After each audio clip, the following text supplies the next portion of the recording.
Welcome to the Living Directors Podcast, the Severance episodes. My name is Derek A. Joining me today, as she will for the entire second season of Severance, is Amy D. Subscribe, follow, all that. Apple, Spotify, Amazon, Audible. Find us on Instagram at Ahlswede Collection. The Living Directors is a podcast brought to you by the Ahlswede Collection Podcast Network. We're on Facebook, The Living Directors. We're on YouTube. So join us. Today, we are covering episodes 3 and 4 from Season 2, titled Who is Alive and Woes Hollow. This is a spoiler-filled podcast, so make sure you watch the episodes before you listen. Thank you for being here. Sit back. Enjoy. Boy, is there plenty to talk about. February 7th, 2005. Let's get into it. The Living Directors Podcast. Severance episodes. The big question that everyone was talking about or wondering is it Helly or Helena? We had some debate about that last episode, but it was for good reason. I was in the it's obviously Helena camp. You were like, what was your reasoning? The Night Gardener was a little bit of a weird thing, and she would have had a better cover. So the question is, was that just a true kind of gaffe on her part? Which your argument was it's very hard to believe. Or was she kind of intentionally making it unbelievable to pull an Irving into the skeptical side? Like, does she want to be caught? Great question. I think, okay, well, here we can get into, like, the... leaf blower. I know, the leaf blower is okay. exquisite. It's our third mic. Okay, so what's interesting about human beings, I think, is that sometimes we want to do something, but, like, our inner self or our subconscious will do something kind of counter that. So while we may want to go to a meeting, but we really don't want to go, like we might, we have every intention of going to the meeting, but like for whatever reason, it comes up to us at 3:00 the time of the meeting. Oh, I got to return this thing. And all of a sudden that's the most present of mind thing.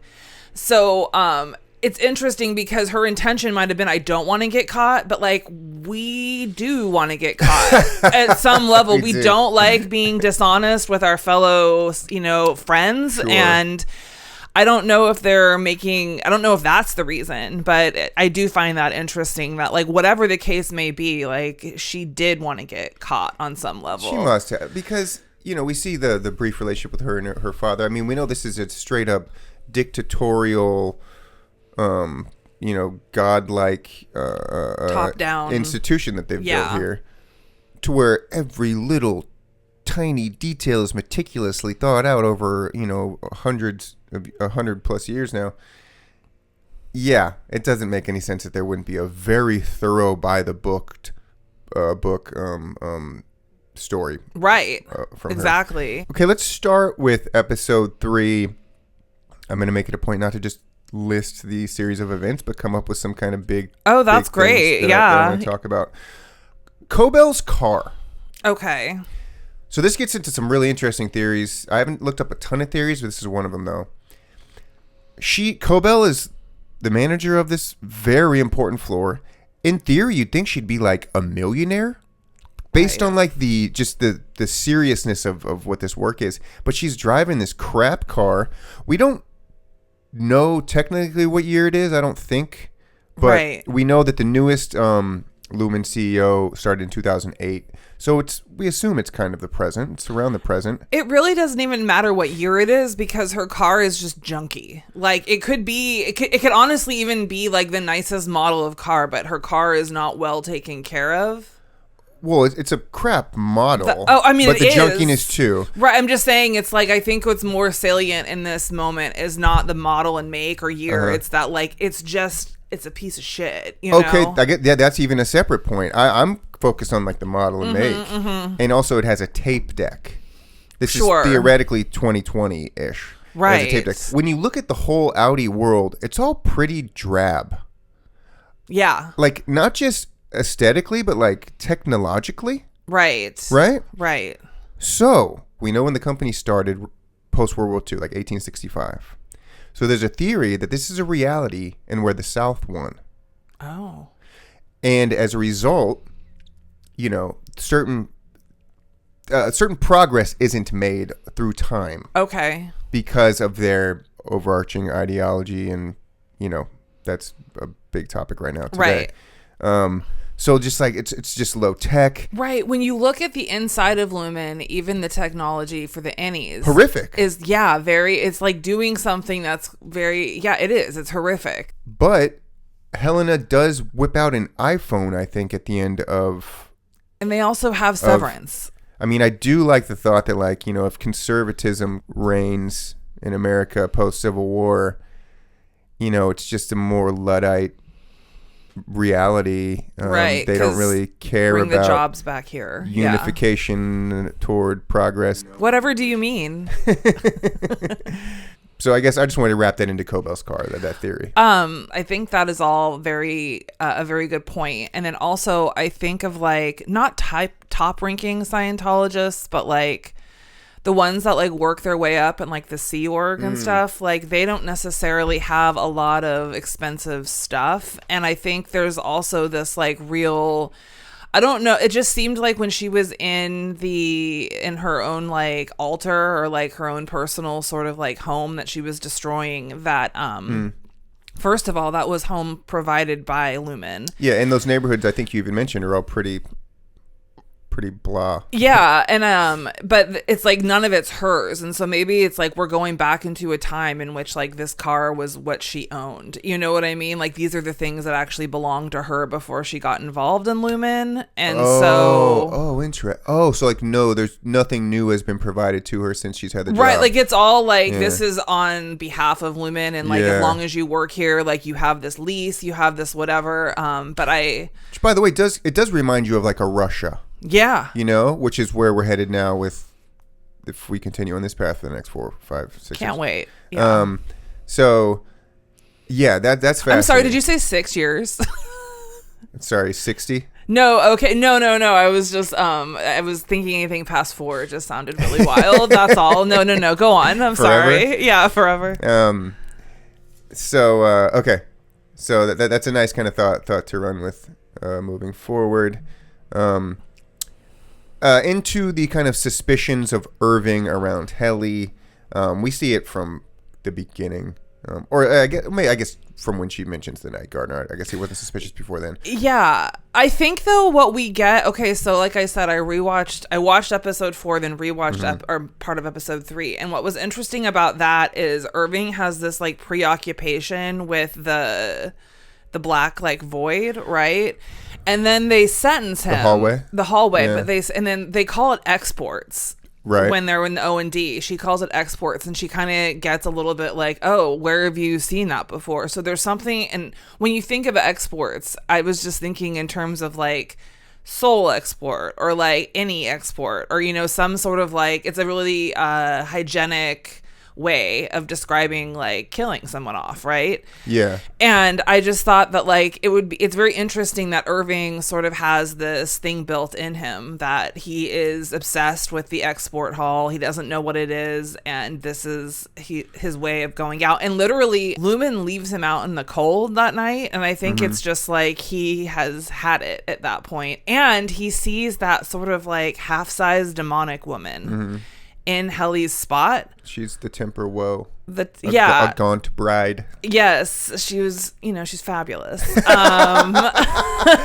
know your Halloween costume next year. Yeah. But yeah, there was something about, I think, that dream that sort of was just like, what the fuck, you know? And I think that it really just all came to a head. But wait, how did you tie that into his reaction to Helena or Helly? Well, because I think that he's sort of getting a cue from his dream that something is like very amiss, and that he's been going rogue a bit already. That night she was so mean. He said burn to it him. all down. Yeah, right. Well, she was. I don't remember what she said to him, but like it to the point where he had to like leave and go out into the wilderness and sort of like reconcile with that. And I think that he really was just like, that is not her.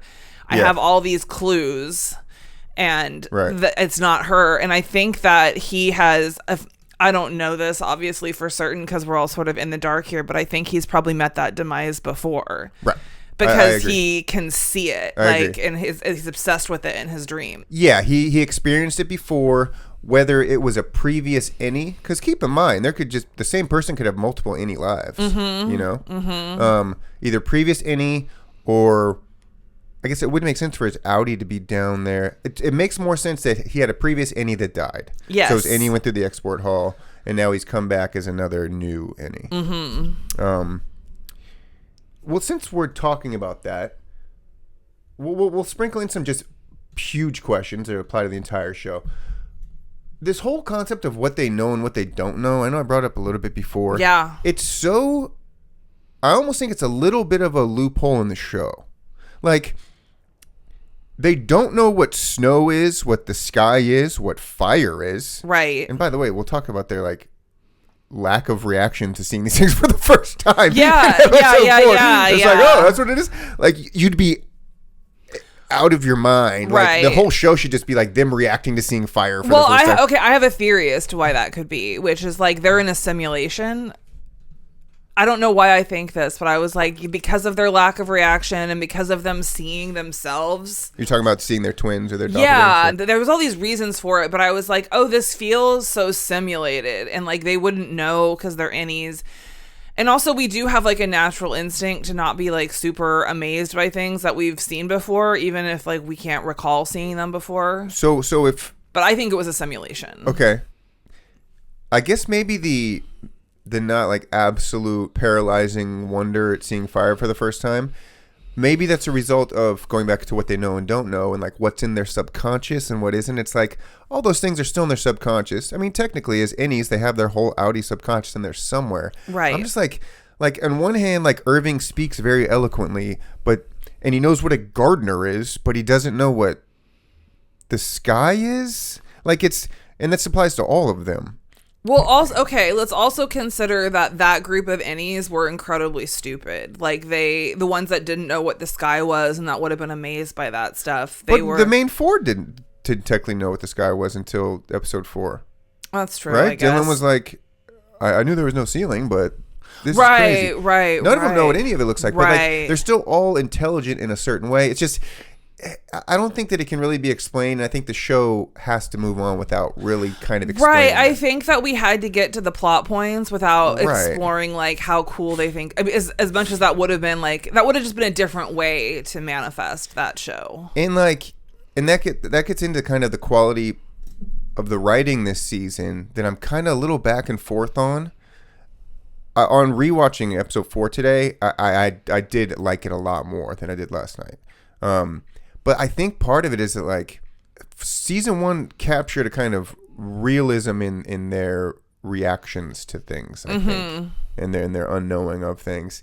And now that like, okay, they've all had a taste of the outside world, it changes things so drastically in one sense. But like, I just want more like natural reactions. Well, let me like compensate for the quote like bad. Well, not even you didn't say it, for the seemingly bad writing, and that is that they all have had like it's not bad writing. Right? No, of course. And I actually thought this was one of the best episodes of the season so far. But I think it's also like they've all tasted the outside world, and maybe like once you taste the outside world, it's like things flood back in a way that you aren't even like. I didn't have to go and have direct experience with the sky. I know that he says that, but it's like the subconscious kind of that would be my sort of like cheat for it, like because they have experienced the outside world, they have seen the snow, like that was like a natural wonder, but it's also you have to think like they're also like, what the fuck am I doing here, you know, like there's the greater wonder, which is, are they gonna like kill me, you know what I mean, like why am I, because they also weren't like that impressed with seeing, they were kind of, it was eerie that they saw their twins or whatever, but it wasn't like holy shit, how did they do that, right? Everything is just like, well, I guess that goes into kind of the lack of questioning things in general. I'll bet that's like, okay, again, it's a cheat for like their writing, but I'll bet it's like when you are an innie, you are just accepting things sort of at face value. Okay, like, that makes sense. The concept of mind control, I think that came up in the Ben Stiller Adam Scott recent episode. Stiller used that phrase specifically. That kind of stood out to me. Well, yeah, I noticed that when Seth was commanding out in the snow, like, turn around. And I was like, why? Oh, okay, this must be like some command that he has, like, that he can't. Because at that point, Irving could have just been like, fuck you, and like run or whatever, but he stays there, he listens to his lashing, and then like he follows directions. And it's like, oh, these people are like deeply... And in one sense, it's like that had to be drilled and trained into them when they first shows up on the table with no memory. Or uploaded, yeah. Maybe they're wireless. If they were just subservient kind of in the chip, like it made them that, then Helly wouldn't have done what she done to start. Right. There's this element of like, do you have to kind of really train them like dogs from the beginning to be obedient, or is that built into them? Right. No, and I think that it's like the two characters that would have the least amount of obedience would be Irving and Helly. Yeah. Naturally. And Irving has become disobedient now entirely. Right. But he still stayed there and turned around. Okay. Good stuff. Dylan, hard at work. Let's hop back to episode 3 a little bit. Oh, Dylan. Dylan was just a little, because we see the Irving's branching off into his direction. Dylan now is like, such a team player, now distancing himself a little bit too. We start to see like he's working on the computer instead of going with Irving to like go on the hall pass. I remember, okay, so I thought that was weird too, and then I rewatched this morning and I was like, oh, he's doing that because he has a taste of his like son, right? And they're like promised him if he could see his family if he's... Did he have to achieve something? No, but I think he just knows that good like behavior. Good behavior. I've already like I really fucked up and now I have to get back on track. And so, yeah, because it was sort of like, I'm not telling you not to do it. I'm just like, I gotta sit here and do my work, man. Like, and then he gets rewarded like promptly with that weird interaction with his wife. Let's talk about that in a sec. First, we have Milchick receives the portraits where it's him in Kier's place. Natalie, he feels connected to Lumen's history. It's meaningful to see myself reflected in this, he says. Yeah, what say you on that sequence? Pretty good sequence. Nice kind of... Incredible sequence. Rewatching it this morning, it was dark. I saw it, I saw a person of color sort of dissect it on TikTok. And it was interesting with that perspective as well. Sort of like there is an element, like a truth to that in corporate culture, which is like, you've never been here and now you're here and we're going to like sort of pretend that you've been here all along. That has to be eerie.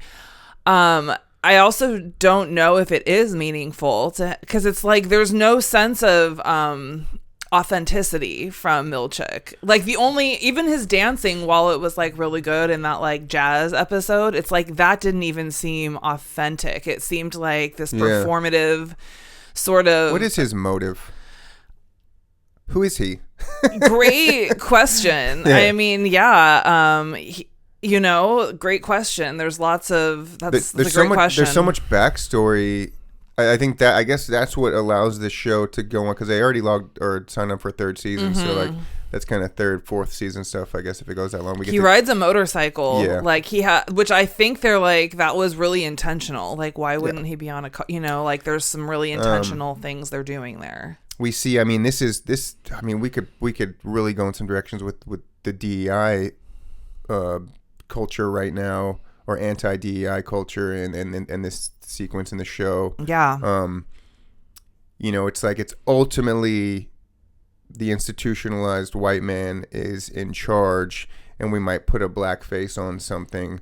We might, like you said, make you kind of feel good, or that you belong. You are now in the club with us when it's not true. Yeah, the people I saw on TikTok talking about it were like talking about mainly Natalie, sort of her reaction to everything, and just how you could like kind of see in the silences. She's like, traumatized. Yeah, the pain of it's like Get Out. She's like a character in Get Out. Yeah, that was sort of what they were alluding to. Oh, really? Yeah. I mean, they didn't say it like that, but basically, there's a lot of pain in those silences, and it's sort of like what a Milchick just. I was just gonna say, what a tokenizing sort of gesture that is, and also it's so like symbolic. It's like, okay, there's 2 people of color that work there right now, and like we're gonna go ahead and paint you these pictures that are for you for your own personal collection. They're not gonna be in the hall. No one else will know they exist. And by the way, and then Natalie is given the voice of the board. It's like we're gonna make it seem as if you are the one kind of in charge, quote unquote. Right. Natalie is a great actress. I don't know who plays her. So one of my friends, Ogie Durham, when I lived in LA, looks so much like her, and she's an actress. And she's been in some cool TV shows, and I was like, I haven't talked to her yet, but I was like, dang, I wish Ogie could play this role. Yeah. Anyway, so personal. Okay. Episode 3, it's time for Mammalians Nurturable. Wasn't it naturable or was it nurturable? I think it was nurturable. Okay. Yeah, they're nurturing them. Right, in that like fake environment. Yeah, that was a wild scene. I thought it was there's a lot. I have way more questions than I do answers after seeing that scene. I liked the pouch reference. The pouches, that's just an othering fear. That's basically like Mexican immigrants are rapists. Is like right. They have pouches.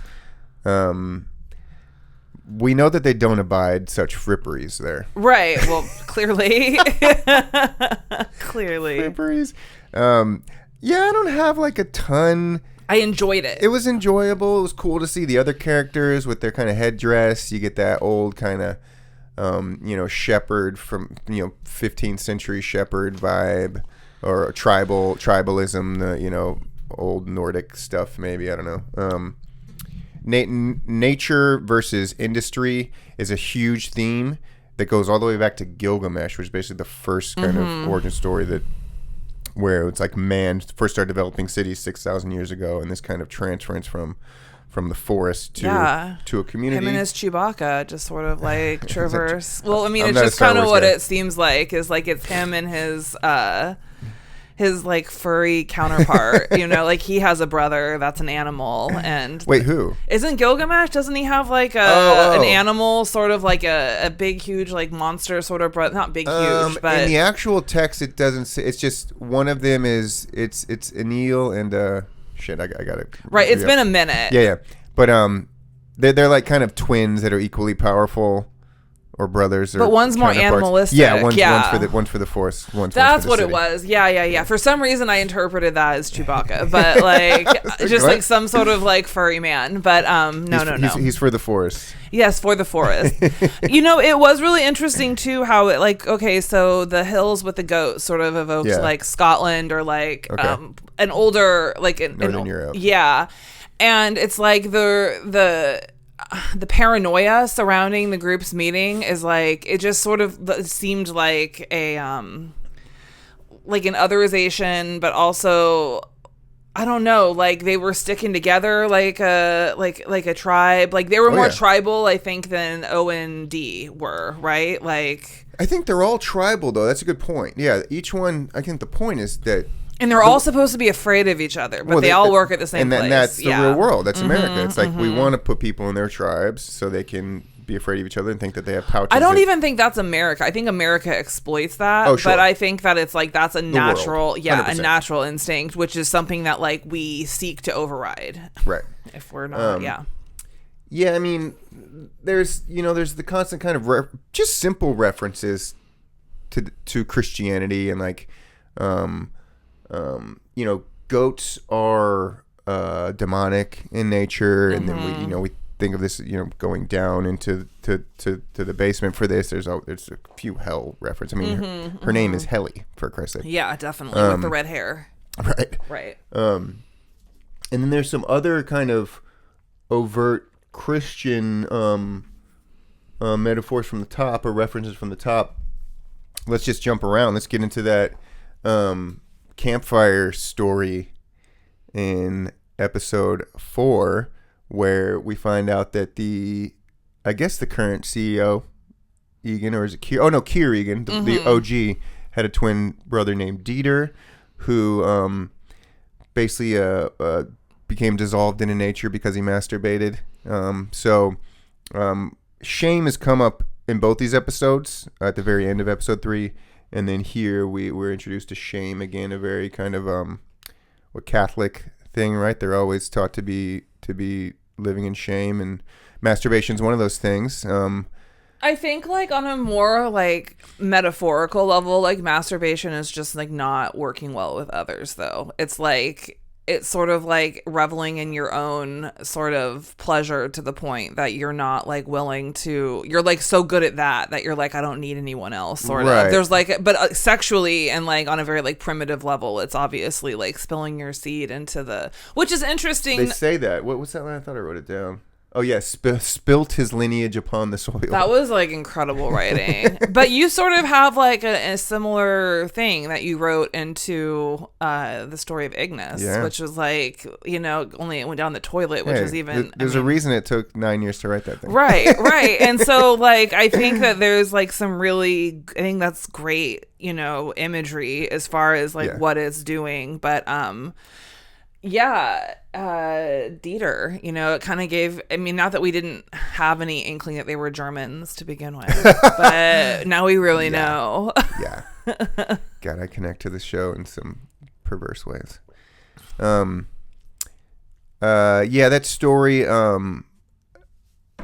again, Gilgamesh-y stuff here with the twins, and we got from one like, the one that Dieter wanted to be in nature. He wanted to be a pauper. I think I forget what they call it. And then Keir said, "No, we can't be here. We're gonna leave." So there's this like, and that's what Gilgamesh does. I think in a way too. It applies the man wanting to stay in nature is now like the savage, the one that's lesser than, and man that wants to enter into an industrial community, build cities, you know, is now the evolved man. And that's always a fun conversation. I mean, essentially, we are built to just live in the forests. Right. If you go back far enough. Right. And there's even an argument that, like, is it a good thing to create megalopolis across the world? Megalopoli? Like, the more that we create megalopolis and remove from nature, the more we create a distortion in our harmony with nature, which is like climate change. And I mean, it's evidenced by so many things. Now, I like my heating system. I like my walls. You know what I mean? Like, I don't want to live in a hut personally.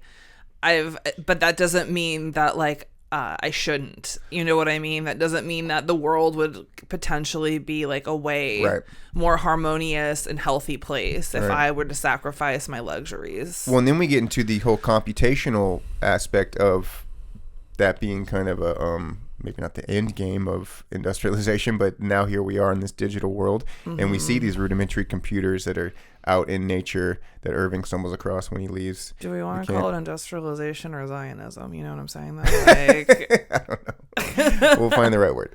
No, but I'm just saying, like, it's this thing where people are like, hey, you're living on the land. That's gross. Yeah. We don't know how you do that. And then they, like, eradicate somehow, or they wait for some natural disaster to eradicate their way of life. And they're like, hey, come over here and, like, live in this evolved way. Sure. Which is like tale as old as time, you know. Yeah. Sorry, take that out. But yeah. No. This show's covering the span of human history. Okay. Let's get back to episode 3. Okay. Let me look at this a little bit. We have a Millions Nurturable. We have we have Miss Huang. Dylan asks Miss Huang, they're not like forcing you to be here, are they? Good question. We still don't know why she's a child. I don't know, maybe one of your theories is that it just, if she's a kid, then now the employees feel even more like toddlers if they're like kind of looking up to a 13 or 14-year-old, or have to answer to a 13 or 14-year-old. Yeah, maybe. Who knows? It's just a wild one. Further infantilize the employees, I guess. Irving sketches in the export hall. You mentioned that. He's talking to who's that lovely lady that Irving is talking to that used to work with. Oh, her name's in there somewhere. Anyhow, she's great. But she says, we send a lot of shipments there, but now they send a guy. Interesting. interesting. Kind of like Grim Reaper. Yeah. Status there. Yeah. Mark and Sis laugh about. Okay, so let's go into the Audi world for a bit here, which is we only get a little bit of Audi world in episodes 3 and 4 combined. Natalie stops by to talk to Rickon, discussing the result, an altered version of. That was really crazy. What's it called again? The U. The U and the UUR. Yes. That's a very normal thing we're seeing today in real life. Just kind of the rewriting of certain things to fit your powerful narrative. I think the only like sort of notable thing about that is that they had the integrity to ask as opposed to just taking it over. But it was well done. We see Mark and his sister laugh about the book, so that's interesting. Like such a real moment where it's like you and your sister's husband, and you like, or any kind of family or friend dynamic where it's like, well, yeah, we love that person, but we're also kind of laughing at them behind their back. Like we have that connection. Do you have a relationship with like connecting with people over kind of making fun of others? It seems like such a human. Oh yeah, thing. Yeah. But it's also kind of a bad thing. I experienced a lot of that, working at the Commons, honestly, and like getting close to certain people. They're like some of my best friends, but there's always this element of like, wait, when I'm not in the room, are they like talking shit? And then like everybody's kind of always talking shit about each other. You went to a girl slumber party. Yeah. But I see that in like kind of the corporate world a lot amongst 40-year-old white dudes. Like it's a very common. Now this is a little more benign and like it's family and I kind of like this, and it is a ridiculous book, right? And I would have been Mark in that situation, there. Yes, but it just made me think of that as in a kind of a more malignant or like just kind of ugly thing that's just in the business world in particular, because people are kind of pining for positions. So it's like you're intentionally talking shit about somebody to like get in better favor, kind of Games of Thronesy stuff. I really kind of experienced on a very soft, low level, like being a part of like a business that was theirs and growing. Yeah. So like it was kind of just us, insulated.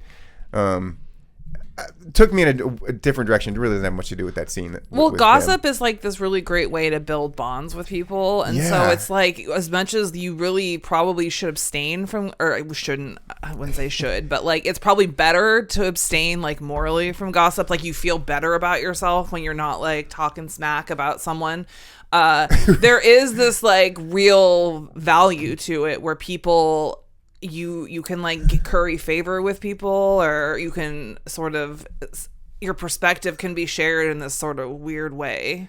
Yeah, well, and that's even why I'm bringing this up on a podcast, because like these are some of my best friends. I'm not even actually like besmirching them, because I mean we all totally just more of like I learned this was the way of the world, and what my takeaway was like, okay, this is gonna happen, so let me kind of pull the positives out of this. It's kind of like brainstorming. Like, okay, what are some holes here, some flaws over here? Like, we're not actually like personally talking shit about this, or like we don't dislike this person or think they're stupid or whatever it is. It's that we're kind of always doing research, I guess, about our surroundings, and like it's like spotting flaws in certain things. Yeah, and I think you have a really good point, which is like no one would have been hired at a place for the most part if they were like terrible and on the outs. So it's like there is sort of like a loving camaraderie that comes with it, and it's like you sort of, as much as you probably hate the idea of it happening about you, like you sort of expect it to happen about you too. So it's sort of just like, well, everyone's doing this. It's like a contract. It's like it's okay to kind of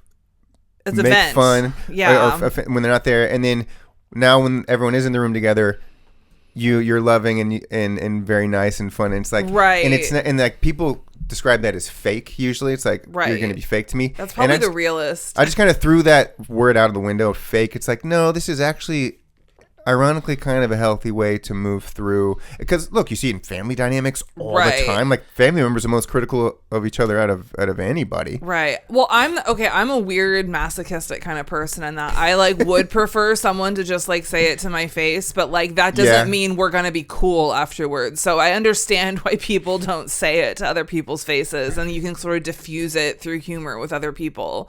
So it's like, but I do ultimately, I would prefer to know where I stand with someone. Like, oh, you think those things about me? But ultimately, I don't think that people really hold high value on the things they're gossiping. Like, or do they go home and like get mad about it with their family? No, they're like having a very sort of innocent, playful conversation at your expense. Sometimes anger can loom. Sure. Then I really got to know Derek. On that same note, the conversation that Cobell and Helena have in the parking lot at the end of episode 3. Cobell, by the way, she turns around. She's driving to Salt Neck. It's quite a ways away. I guess around. It feels very Utah coded. Or something? Yeah. Utah coded. It does, which is interesting because Mormonism is such like a high thing there. So anyway, they're having this conversation, and this is also something I dealt with at the Commons a lot, or that I kind of learned and was exposed to for the first time. This idea of like, I do X, Y, and Z for you. Like, be more grateful for that. But then the other person's like, you don't really, like, you're not that important. You're replaceable, blah, blah, blah. Like, that dynamic is crazy. Yeah. And that's, they kind of had that conversation in the parking lot, right? Well, I hear ego, hubris, arrogance, right? But it's like, what? Okay, so that's Helly's line to Cobell. But what has more hubris, right, than going and pretending to be something that you're not, undercover with a bunch of people, and you're like trying not to get. I'm just like, so this idea that like I can call you like someone with hubris, but I in fact have the most. Well, that's what power kind of is. Power. And this applies perfectly to the Trump world. Power affords you the ability to be hypocritical without any consequence. Right. You can just say whatever. You can say the other person is nothing, is blah, whatever you want. Right. And all those things most likely apply to you. Right. You spot it, you got it. But you have the power in the situation, so it doesn't matter. Right. She says, Cobell says, everything I accomplished, I earned through dedication and industry. Kind of talking shit to like into the inheritance element of a lot of power and the nepotism that goes with American power. I just found that to be a very real, significant conversation there. End of the day, she kind of backs, Helena kind of intimidates her a little bit, welcomes her in, and Cobell runs off. And we don't see Cobell at all in episode 4, so we still don't know what's going on with that. Ragabi appears out of nowhere at the end of the episode, and she knows about Gemma. So that's the first time that's revealed to Audi Mark. Yes. Which, back to the writing, like, sure, he gets out of the car and maybe almost throws up a little bit. Like, that would be, I mean, the actual reaction there would be far more severe to find out that your dead wife was now alive, like for sure alive. Like, it just felt a little muted, a little mundane of a reaction. Yeah, I don't know. I hear you there. Yeah.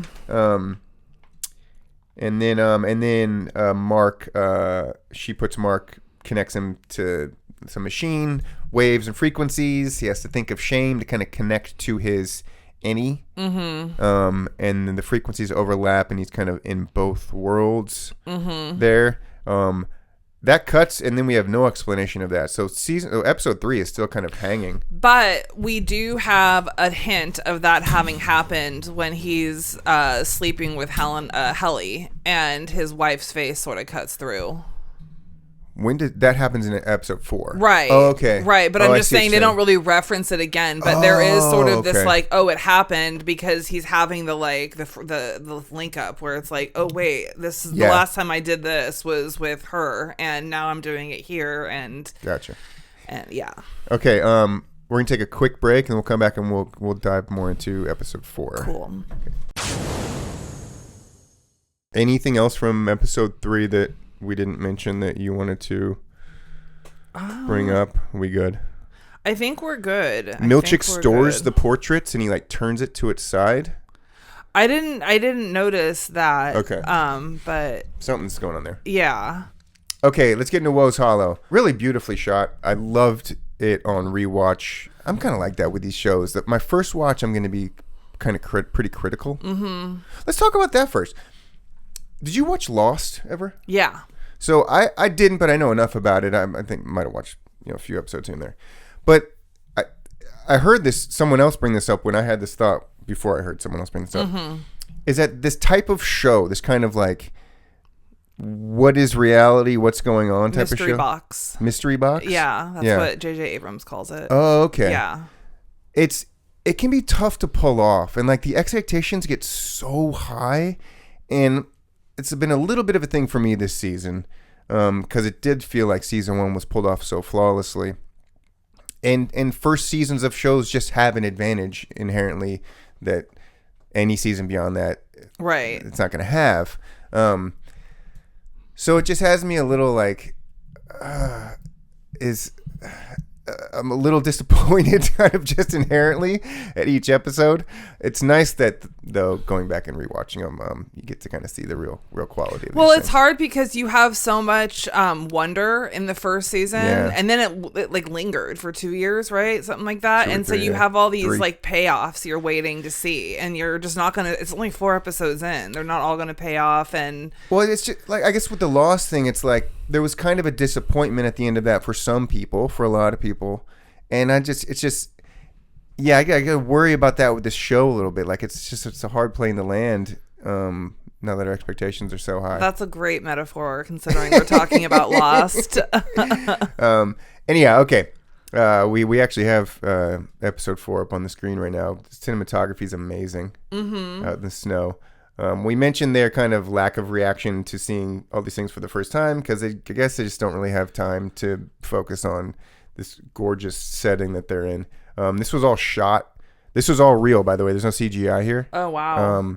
Even so far as like Adam Scott on the top of the mountain and Totoro down on the ice, that was real.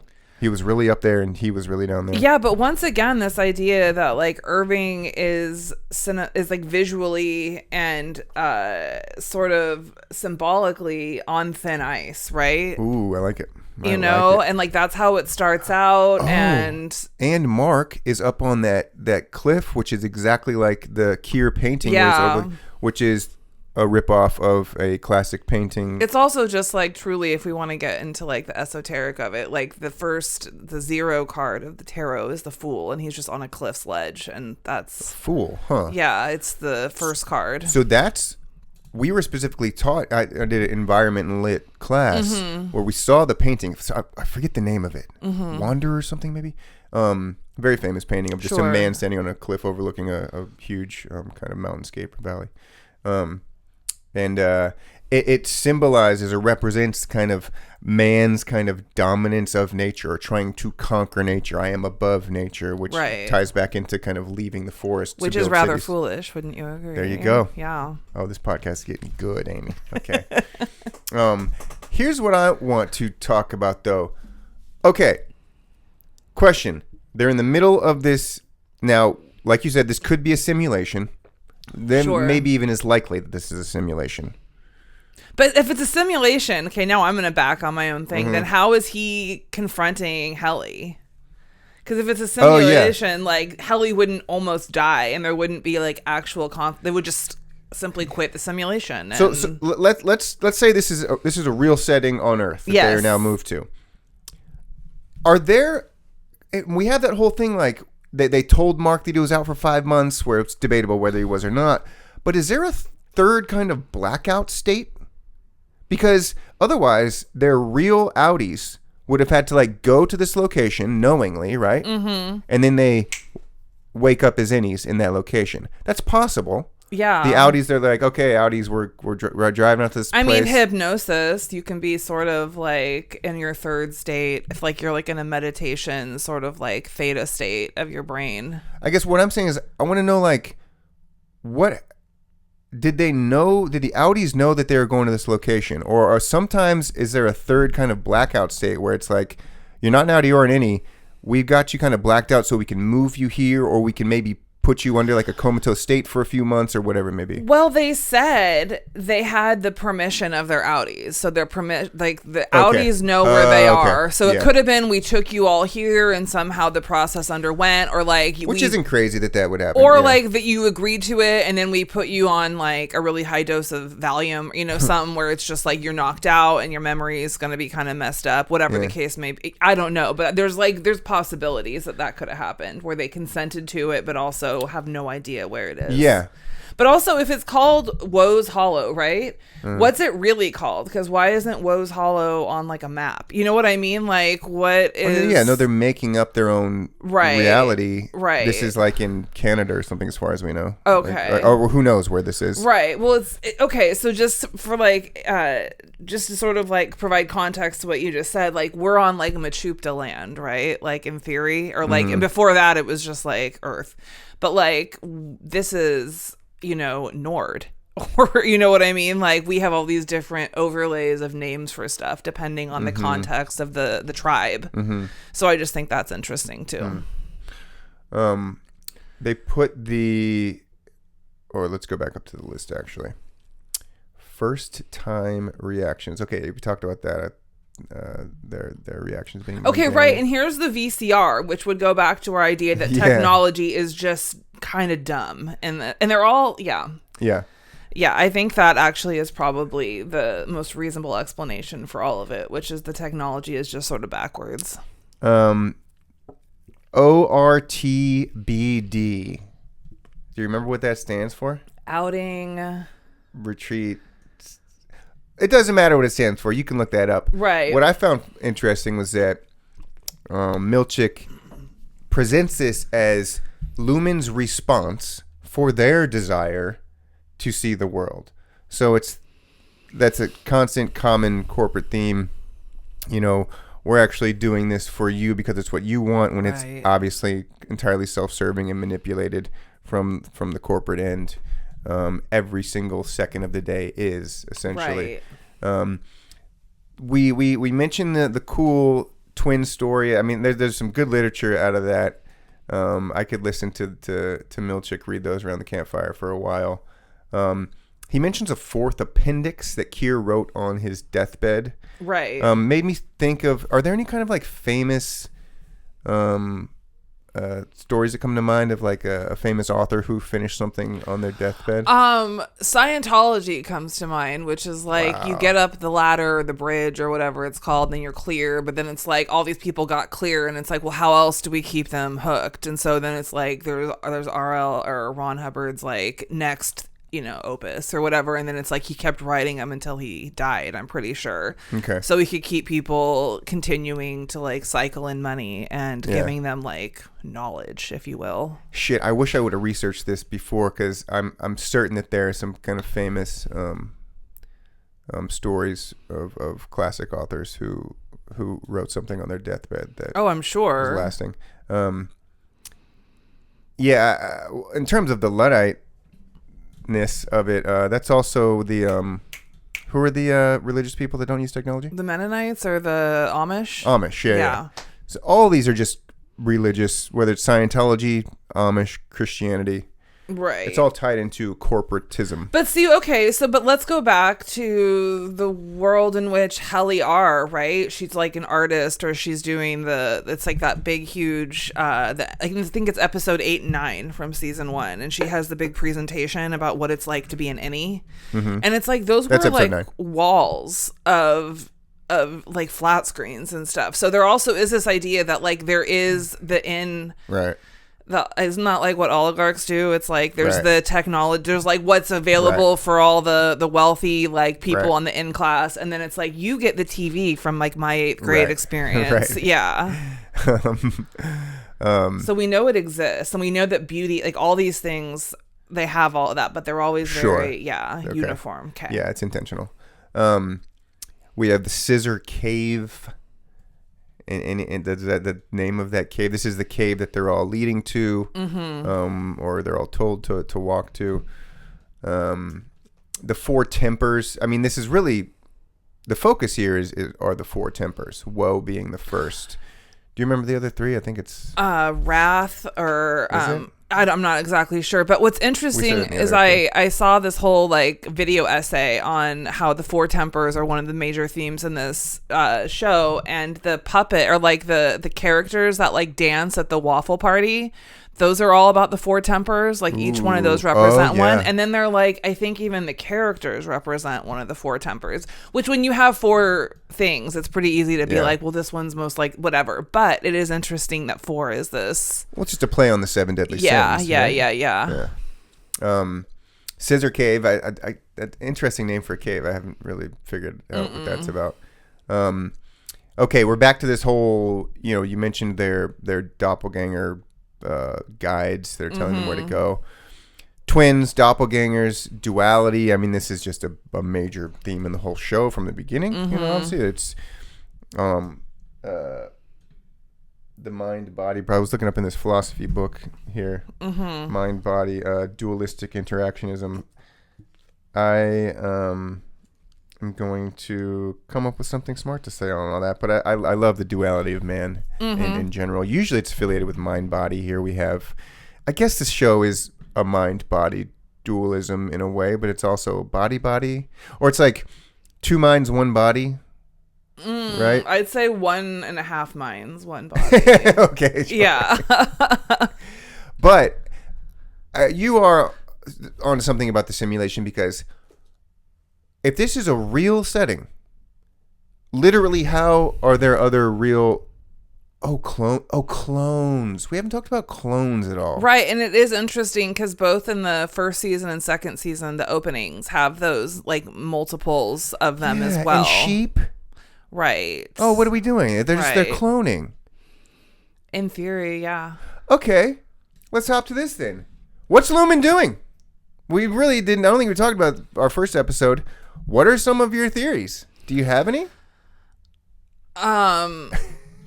Besides just like getting its hands in everything and running the world in this like sinister way. I think it is sort of an analog for cloning, if not literally cloning, because the way that the protesters in season 1 talk about it too, and like how it's giving up your rights. And I think the goats are very interesting as well. Like you said, they sort of like lend themselves to that theme. Yeah. And I mean, Severance is basically ushering in people to the concept of cloning, of there being 2 yous, right? Multiple yous. Yeah. Multiple. So it's like, it's a way to introduce that. And if we want to go into like the lore of multiplicity, the more times you clone something, the stupider it is. You know that Michael Keaton movie? I believe he was in it. Yeah. Multiplicity. I forgot about that. Yeah. That's good. Or also you could say that applies to the substance. Yeah. In a way, no? Yeah. Yeah. It's like a baby. The way you keep cloning yourself, you become this horrific figure. Distortion. This is why evolution and diversity is important. Right. Just look at purebred dogs. Yeah, exactly. This is what they want. Okay.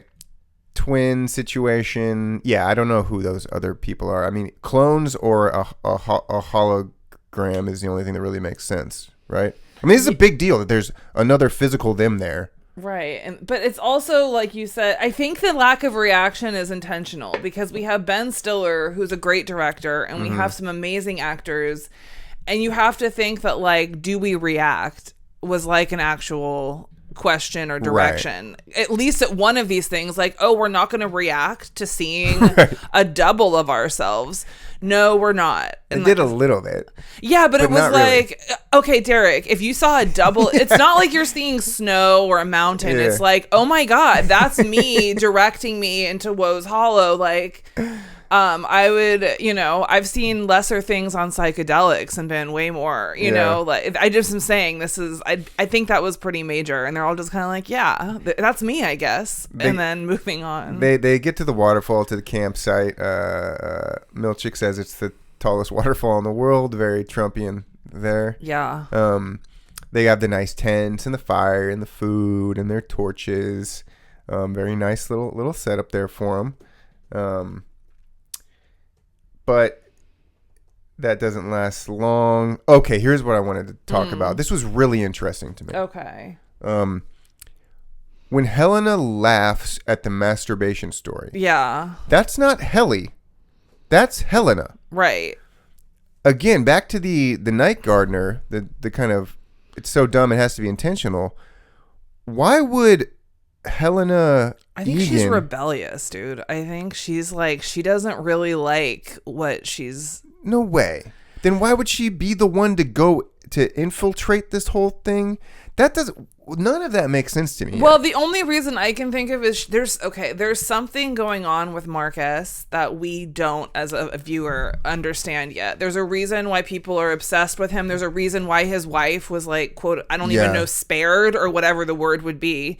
There's something about like the genetics or like his disposition or just his character in general that like that company is incredibly interested in. And I can only think of like whenever I see, because I rewatched episode 3 this morning, and like the way that they like Helly looks at him in the hall when they're like looking for the goats and they almost kiss again. And it's like there's something like it's almost like she's there for him. Well, you kind of obviously. I mean, they have sex and it's a big part of episode 4. Right. And you know, the way that she looks at him through the monitors in episode 2, like we talked about that, we could see that coming. Like, so there's Helena something. wants him, obviously. Yeah. Maybe it's because she's a little isolated in her real outside Kier world. I don't know. Like I guess doesn't get much. I'm telling you, there is something special about Marcus. Well, one thing. Yeah. Oh, sorry. No, I'm just saying there's like, they've talked about it too. Like, we need Marcus to finish this project. Like, he's the only one that can do it.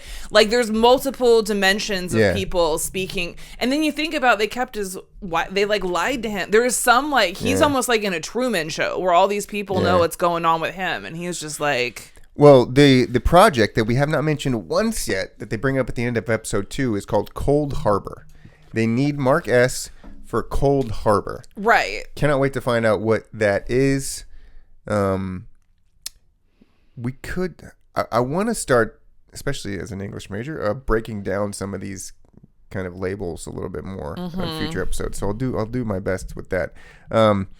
You are right. Maybe... And then, you know, she has sex with him. Does she want to have his baby?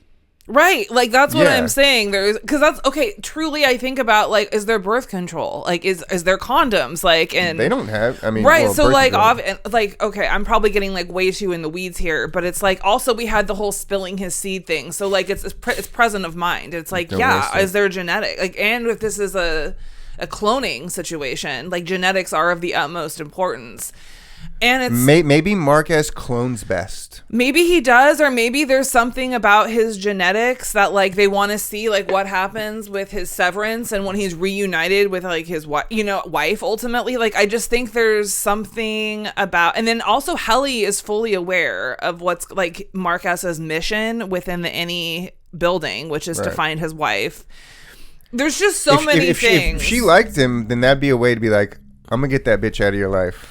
Right. So right. I can Don't worry. It's I know where she went. Yeah. Well, if the Civil War theory is true, what if Mark S is like the descendant of the Union general that lost or something? Right. That's what I'm saying. There is something about him that is a big mystery box that is like, but he is very desirable to many groups of people, and all you can do is be like, that's probably why she's there, and she's there as her full self. Still, her laughing was so, like, her undermining the story of her family and this company and, what keeps all of them there.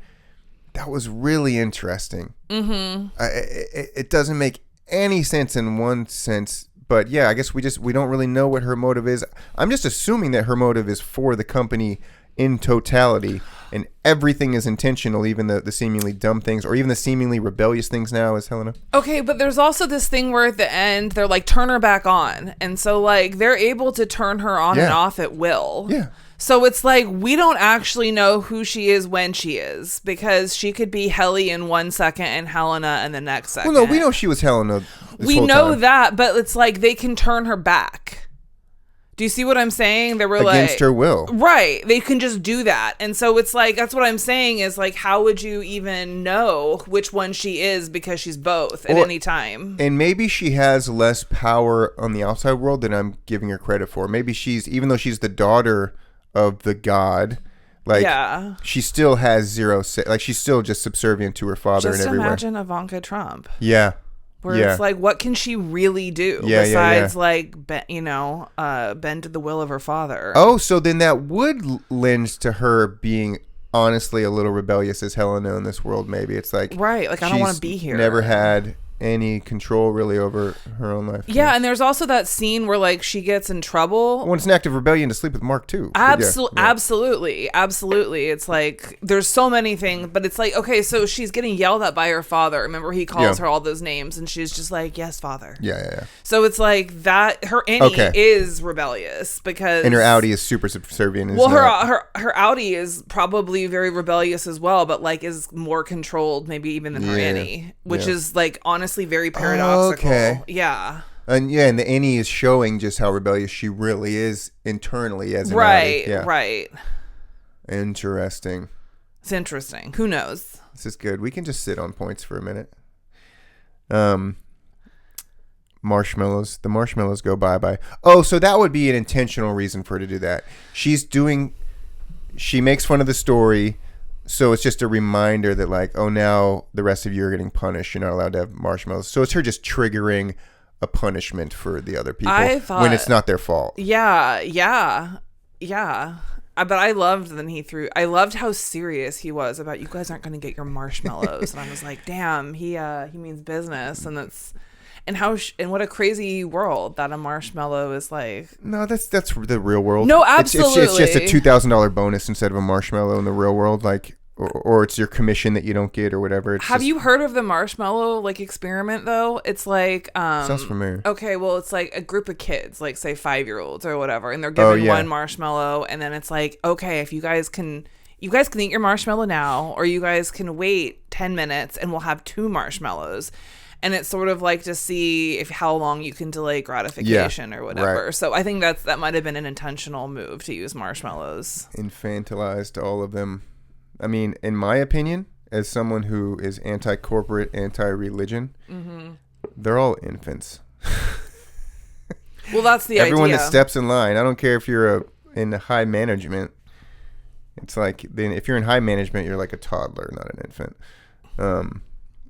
And that is the idea. That's what religion is in a nutshell. Is like, my father knows all, says all. I'm subservient to my father. I don't question my father.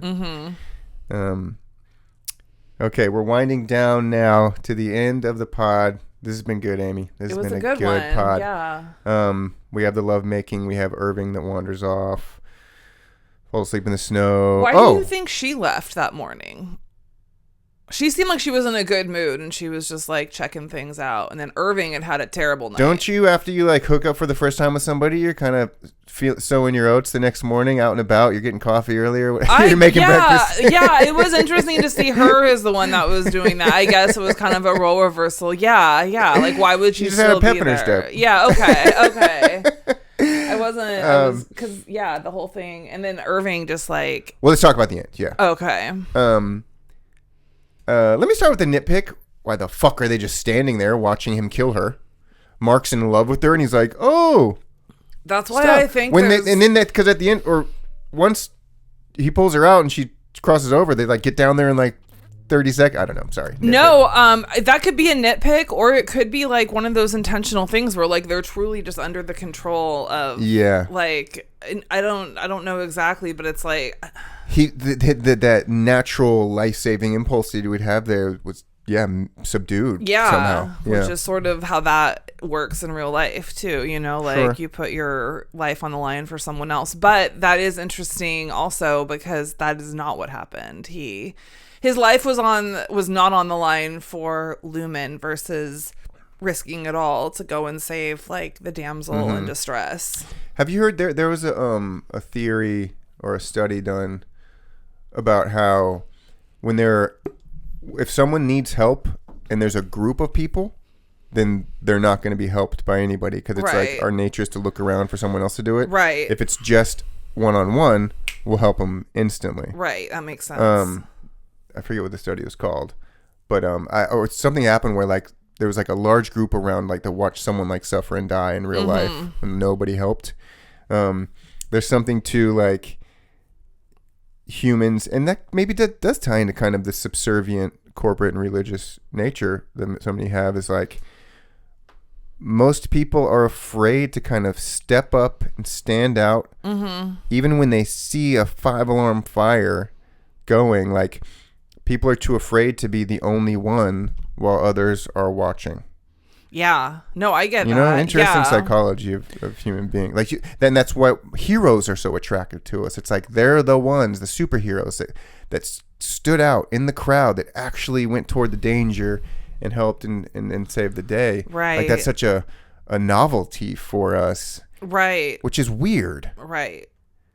And because I think and maybe this goes into like, you know, people who have been in the military or whatever, had certain experiences. Like, I'm pretty sure that just my mentality personally is like, I don't care if there's a million people watching, I'm going to go help the person. But that becomes this like heroic, unique personality trait. Yeah. I don't know where that's I going. think people have like a performance anxiety. Well, yeah, you're doing improv. I mean, yeah, no, I mean, but it's just like that makes the most sense. And you know, but it has to do with benevolence and helping others too, and our reticence to do it, but the smallest kind of like, I have stage fright, I'm not going to save this person's life. Well, I was in the car with my friend, and like this was, I think, last winter, and there was a fire over by Bruce, right? And like it was like a campfire that you know, legally had gotten like out of hand. And like for a minute I was like, had it been me by myself, would have called immediately. But for a second, because my friend was in the car, it was like, I'm going to have to like be the guy that like, you know what I mean? Like, am I actually seeing what I'm seeing? Like, it was so strange.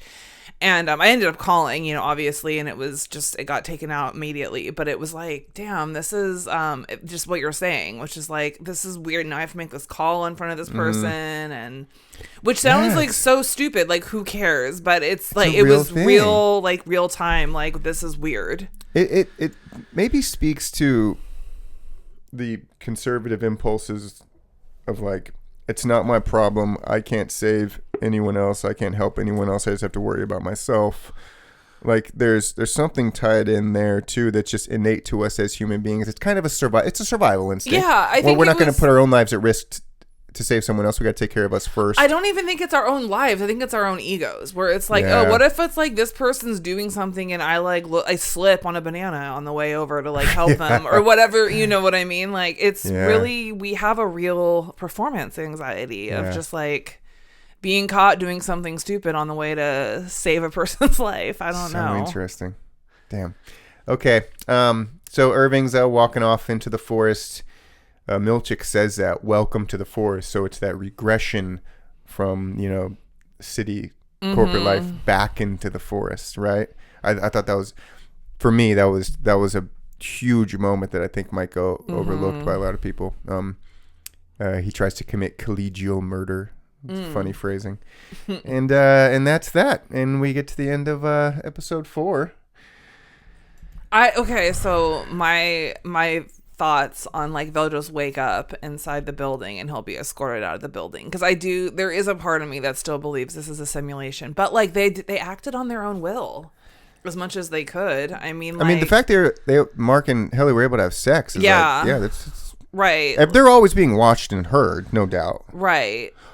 Oh, we didn't. Okay, let's close with this then. Okay. Speaking of being watched and heard, we skipped over. We're gonna go back to episode 3, and then we'll head out of here. The conjugal visit. Oh, with his wife? Yeah, we didn't talk about that at all. So Dylan and his wife. What's some of the questions you have after witnessing that? Oh, why do people get married? That's my main question. Because they seem miserable, both like in and out of the office. No, but I mean, yes, but Like, why would his wife agree to do that? Maybe because, like, she knows it'll be good for his performance, and, like, he's kind of a loser outside of the thing, and she doesn't want him to get fired, and maybe she's like, oh, he almost did get fired, and I'm already working a job. And I'm like, why do they keep having kids if this guy can't hold the job? Like, I'm thinking of real world things, like, this guy's a big old, like, loser in the real world. We see their real world scenario. Yeah. She's working nights. Yeah, so, like, they're barely keeping it together. Why do they have 3 kids? I mean, like, because they do, that's what people do. But it's like, all I could think of was like, oh my God. And she doesn't, all I can think of is run, girl, you're in danger. And, they are very much linked. Well, he's not a bad guy. He's just, he's apathetic and he can't like, he keeps getting you knocked up and you keep having this family and, like, he is, unless he is, like, mind wiped, unable to, like, service your family, you know what I mean, in a meaningful way. And, like, you're having to work nights and I'm just like, God, this is. Well, this is the irony of kind of the educated family, the educated couple. Like, the more educated you are, the more thought you're going to put into having children, for instance, pros and cons, etc. The less educated you are, the more likely you are to just have kids willy-nilly. There's a whole paper here on how this is, and how this links why we got to where we are now. Why we're eradicating the Department of Education and homeschooling is going to become like a huge thing. Yeah. Well, that's just further piling on, but even to the point to where how could we get this many people to vote for a Trump in the first place? Right. There is an element to that. It's like reverse eugenics.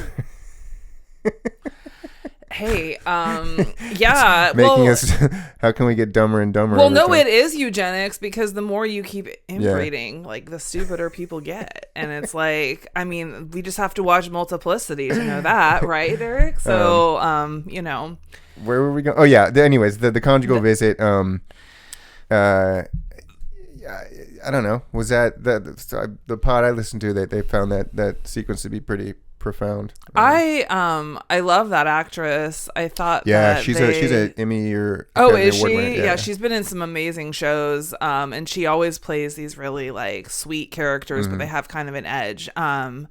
There's probably way more to it than I'm giving credit or, like, thought to, but I did just think it was, like, very indicative of she's just attached to this mediocre dude. And that's not saying she's amazing, but it's like, how do I keep this guy, like, the whole thing was about, like, keeping him on task, like, don't fuck up again, Dylan. Yeah. And the story of the woman, the kind of smart, powerful working woman,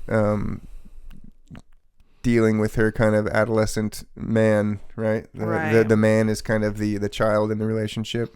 Her which fourth I've child. been that in my life. Like, some people there's like the damaged man can take on some very kind of predictable kind of childlike roles in a way, apathy. Yeah. And, but I also wonder what had happened to Dylan to, like, get him to a point America. Where, like, yeah. Right. Just like corporate culture world. Yeah. in general. I mean, that's me in a lot of ways. The thing I found interesting about it was the wife's decision going into that, wanting to meet this different person, which, by the way, now opens up to, like, it's an affair in a sense. Right. It's an emotional affair. It could be a sexual affair. The concept of having an affair with the same physical body because they have different minds. Right. So the throuple, I think they've even. Right. Right. She made Cobell. So that's a really funny, fascinating thing. Having a threesome with just 2 people. It was weird. Okay, it wasn't weird. It was an interesting choice to have that waiting area be in the security room, like where he had done the bad thing, and then, like, it's like, oh, let's retrain into, let's wipe out what had happened and see, it's a beautiful situation. And what the hell are they doing? What are the 4s? What are the numbers? What are they doing? Right. Okay, we're gonna head out. Do you have any theories? I know I asked you earlier what Lumen's doing in total. What specifically are the numbers? Do you have any theories on that? I still think the numbers are just, like, metadata, which is like the numbers are scary. Like, the budget is scary. Like, we've lost a lot of money this year, this quarter. They're scary. But I don't know. That's just like my dumb opinion. There's many theories out there that are way more abstract than that. Well, one thing that we haven't really been exposed to yet that would be in line with a kind of fascist rule is the murder part. So there are a lot of theories that like every time they hit a button right there, like bombs are being dropped on a certain group of people or something like that. Yeah. I'm thinking because that would cause for someone to not know what they're doing, right? So Lumen's like a defense, has like a defense they're killing arm people. or whatever. Yeah. What if they're killing people and cloning people? That seems like very corporate, where it's like, no, we may be doing that, but also we're creating people. And that's what we should be focusing on, how we're making people have better lives. This Lumen. show is a reflection of the real world right now in the most dystopian, bizarre way. It feels bizarre to be American right now. And this show is capturing all that, you know, this corporate culture that we've grown up in our whole lives that really started to hit, especially from the time that we were born around the same time, I believe, from Reagan on. And like, it's weird to be an American right now and to adapt to what this country is now, and this show really just kind of fits that feeling like a puzzle piece. Well, this just occurred to me before we go, because I know we have to go. But so I heard recently that, you know, Steve Bannon used to be like Trump's like right hand, right? And like now it's like still Musk. is, I'm sure. But now it's more like Musk, right? On the to the public, right? But I think it's interesting because if you think of Bannon like Patricia Arquette's character, and you think of Milchek as Elon Musk, where it's like Bannon recently was like, I don't know, like what's going on with Musk, like I don't know why that's happening. No, he hates him. Yeah, he's calling him evil and shit. Yeah. Right. So it's like that. Wouldn't we see that between like those two characters, where it's like now Bannon's out in the cold, he's in his 1980s like Mazda, and he's like, I put in all this time and effort, and then they're just like, okay, dude, like I think that you're not thinking of how blessed you are that he gave you his time. Yeah. Just a reflection in the real world. All right. I can't wait till next week. Thanks, Amy, for coming in. Yes. We are going to be on Apple, The Living Directors on Apple Podcasts. You can find us on Spotify and Amazon too, but it's an Apple show. I kind of like the Apple vibe for this one. Subscribe to us there. 5 stars only. Stray not from Kier's path, Amy, lest you royal nature's wrath. Damn, that's very foolish. Living Directors Podcast. Tune in next week. Bye.